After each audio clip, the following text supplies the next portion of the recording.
Hey, it was great seeing you today. One of the things that I think would be super important to take away from this that we did today is that modes and scales are just kind of like grammar. They're just names for things to do. The collections of notes really depend on where you start your phrasings, and the phrasings you're going to make up depends on how you practice. So, devoting yourself to playing 15 minutes a day, practicing the art of practicing. Practice the practice of practicing is very hard.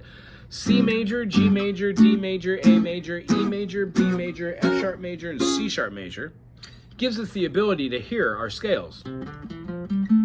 We can play it with our second fingering. We can play it with our third fingering. Or we could play it the other way and play it open. The three scales that we've learned. It works for every key.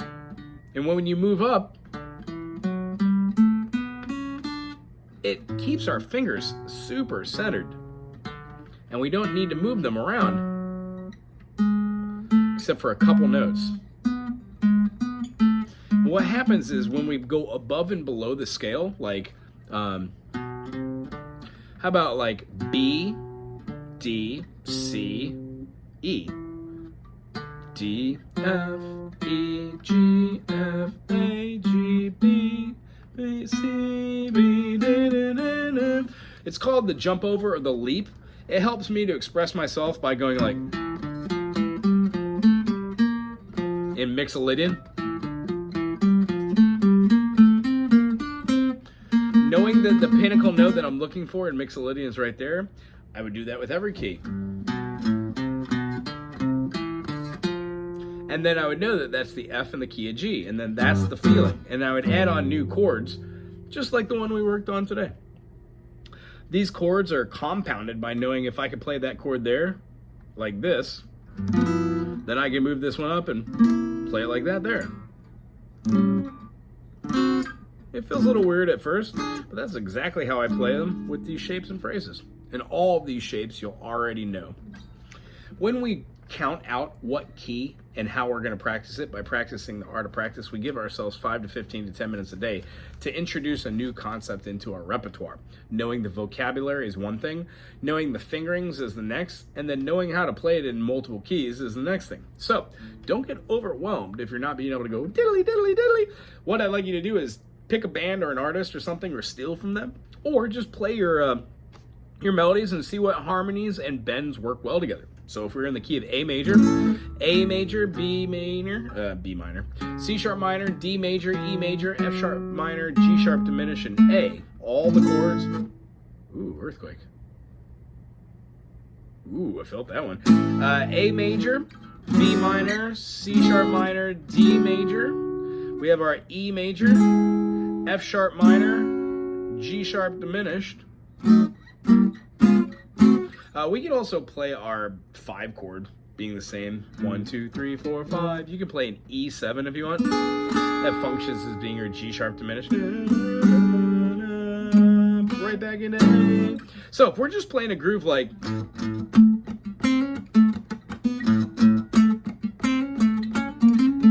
it would be something like A major or A7, octave, flat 3, natural 3, 1. Da-da-da. If we could do that in one key, we would do it through our circle fifths. C. Well, what's our flat 3?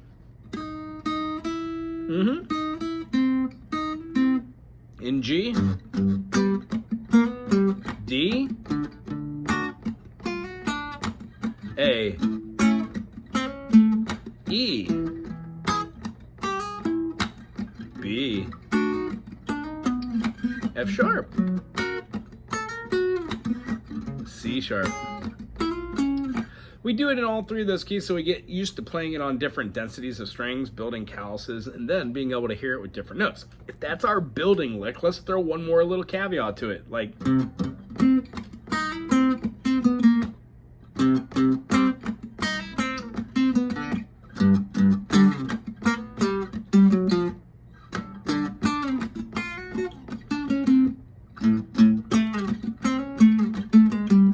see where I'm going with this? After that, maybe like a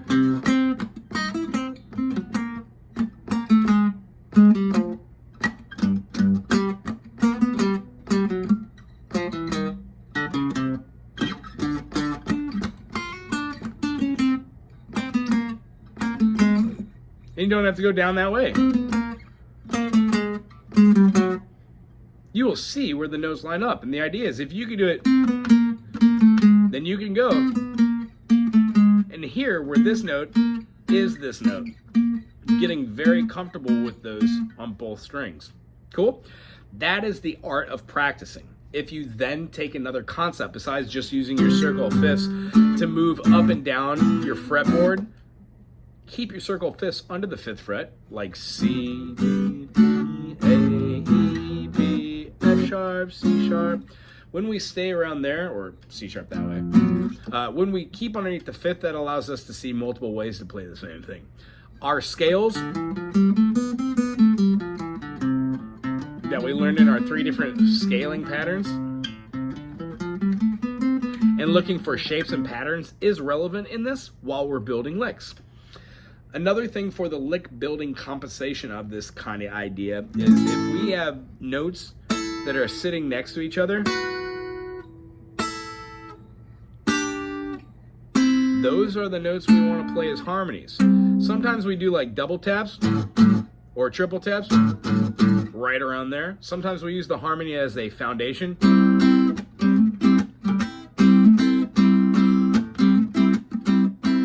As we said, try them in every key. Sounds like Steve Miller Band right there. Each one of these has a little caveat. Let me just throw a couple in here. If we played A and did a flat 3 to a natural 3,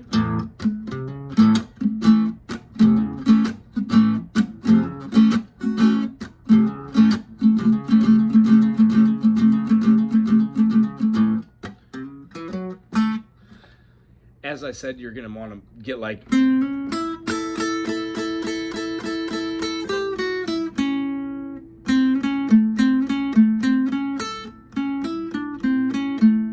When we learn something like Johnny Be Good and we put it all together,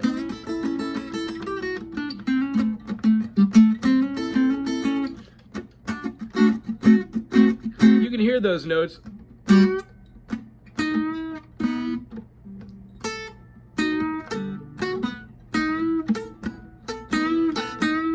It might feel weird to do it backwards, so you find that note and then you try and hit those. A little easier on an acoustic, but 2-note bends. Oh, that feels great. Why? Because this one's staying stable.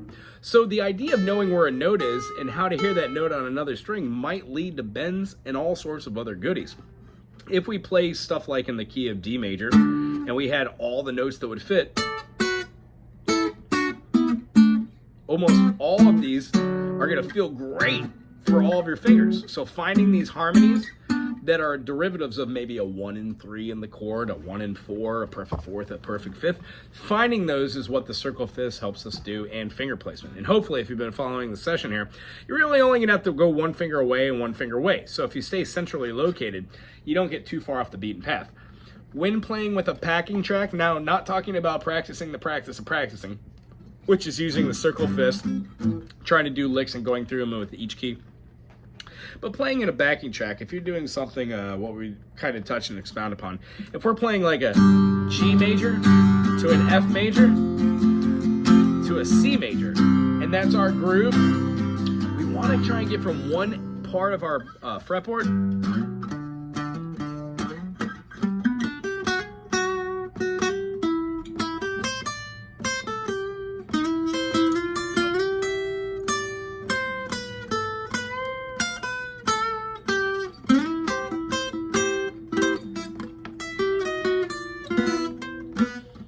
when we go from one part of our fretboard and we play different chords, yes, we can think all majors because, yeah, you can play G major, then F major and C major. But to give a little bit more pizzazz, you might think, well, if G major, C major, and F major are all relative, meaning they're all major chords, is F in the key of C? Yeah, it's the 4th. Is G in the key of C? Yeah, it's the 5th. So if you just think C major, and then you think G major, that F sharp doesn't fit in. But if you flatten that F sharp to an F natural, you get G mixolydian. If you play F major and you omit the B flat and you play a B natural instead, now the key that had one flat, B flat, has no flats. So hypothetically, F Lydian is C Ionian. When playing a groove like G major, F major, and C major, what we can do is we can quite literally jam in the key of G Mixolydian,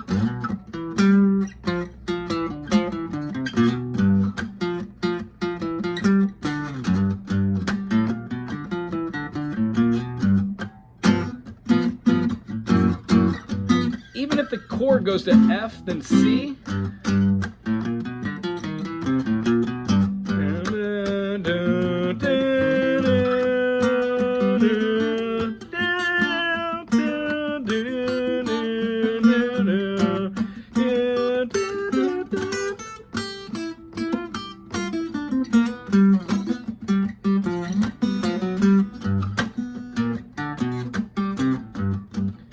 G Mixolydian. When I go to F, if I play F, yeah, I can play F, but then I leave that B natural in there.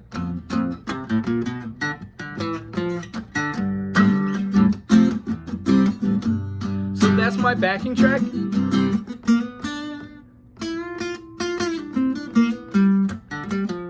Hear how that F natural just sounds golden in there when I went to that G Mixolydian, so that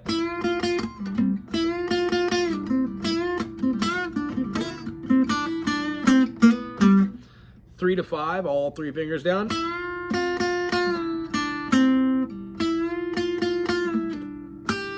Try different angles.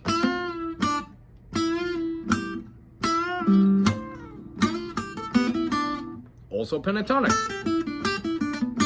Moving notes around like 1, 2, 1, 2, 3, 4. How would I explain this?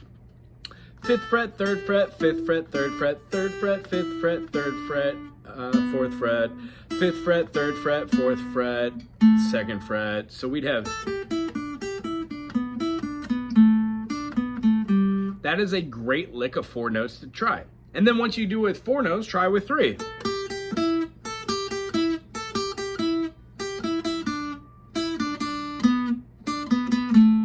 And what you'll find, even if you do it 2 notes,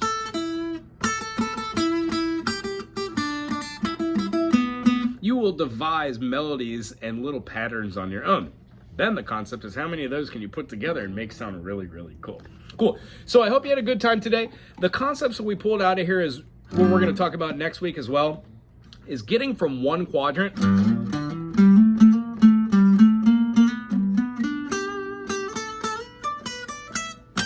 to another quadrant without hitting the wrong notes, and then having your fingers in the right place. And the only way we could really do that in the beginning is to hit the wrong notes. What you'll find is, if you hit a wrong note, it changes the notes that you're playing, but you can always go a half step into something or do a little melodic movement. That's part of it. Or play a harmony and then go up to it. There's a multitude of different ways to autocorrect a bad note. The best way to autocorrect a bad note is to play that note in the beginning and have an idea of why you're doing it and where you're at. So we're going to be talking about that, and that's going to lead us into something called tone leading or voice leading. And the reason why tone leading and voice leading is important, it plays hand in hand with something called the major or the the major or minor harmonic progression. Almost every song follows this. We'll talk about it next week. I hope you had a good time. Aloha.